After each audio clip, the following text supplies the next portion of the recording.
Let's talk about trans rights. So one of the things I've been noticing is there's a similarity to trans rights to also being a person of color. So for those of you who are interested in that, come follow me till the end of this little short video thing. So one of the things I've noticed a lot is people, particularly white people, being like, oh, don't worry, I don't see color, right?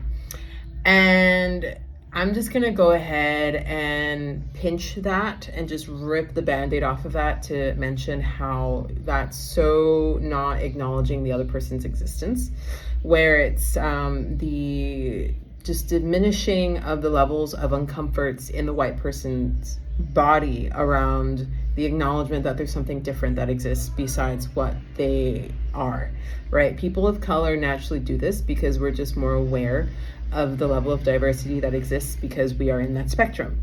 White people oftentimes like to do this whole like, oh, I just don't see color, right? And the thing is you do see color. You do see color. It's just the acknowledgement of it. And it's a whole journey on that. I'm not gonna go too far into that, but I'm naming that because there's a very similar connection to that in terms of trans rights, right? So it's like, oh no, I just treat everybody as human, you know, like boy, girl, whatever. Everything just is, right? There's a very, very, very similar tone to that as somebody who's white being, I don't see color. And the main thing at the end of the day is the following. It's just the ability to acknowledge somebody else's existence, right? Like that is all that is, that it's all that's being asked from a person of color. And also from a person who's trans. Hi, I'm trans, I'm non-binary. And with that, there's this humaning aspect that's happening to all of us together where nobody has it figured out.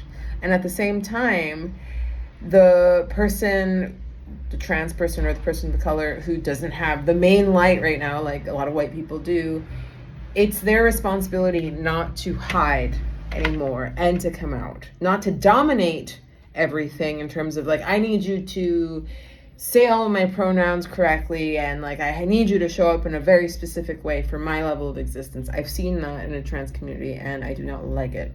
I'm a no to that. However, there is the engaging of conversations.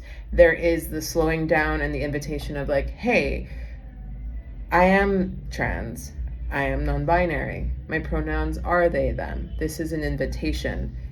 I'm here right now. Giving yourself that permission to exist and then having that conversation with the people around you. And just noticing that it's never going to be perfect and that's okay.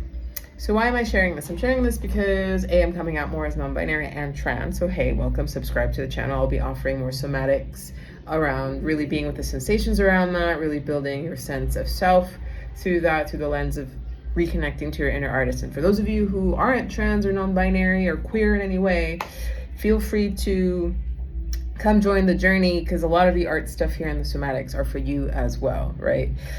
And the last thing I'll share here is all of the reasons why this is important right now is because we are all waking up to this ability to see each other, to acknowledge that we all exist. So whenever you say, oh, don't worry, I don't see color, that's not you acknowledging the person's existence. And that's mainly the main practice that you have to do. For those of you who are watching to the end with your anger of like, blah, blah, blah, blah, blah, blah, that is your practice. Your practice is to acknowledge that there's other things that actually exist outside of what you only perceive is the only spectrum of reality, right?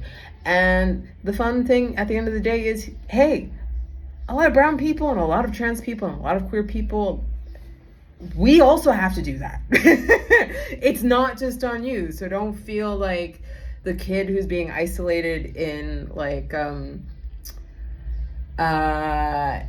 in school, and obviously feel what you want to feel, but sometimes there are feelings that are just the mind, which is a lot of this, your ego being like, oh my God, there's something else that exists here. No, swat it like a roach.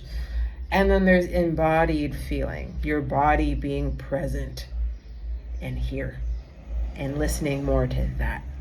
All right, love you. Bye. Follow for more, subscribe for more. Lots of shares to come.